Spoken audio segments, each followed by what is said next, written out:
शेखपुरा सहित 15 जिला वासियों के लिए बहुत बड़ी खुशखबरी। इन जिलों में मरीजों का अब मेदांता जैसे सुपर स्पेशलिटी हॉस्पिटल में होगा मुफ्त इलाज। बिहार सरकार की मेदांता के साथ हुई समझौता नीति के तहत अस्पताल में 25% सीटें आरक्षित हैं।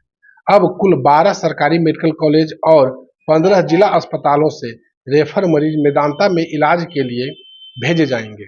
इन जिलों में लखीसराय, बक्सर, शेखपुरा, मधुबनी, खगड़िया, गोपालगंज, सारण, सिवान, जमुई, औरंगाबाद, बेगूसराय, कैमूर, मुंगेर, नवादा और रोहतास जिला के मरीज यहां रेफर होंगे।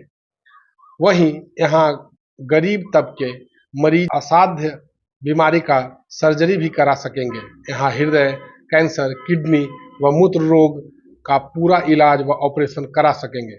शेखपुरा के सिविल सर्जन के अनुसार जिले से कुल 36 मरीजों को मेदांता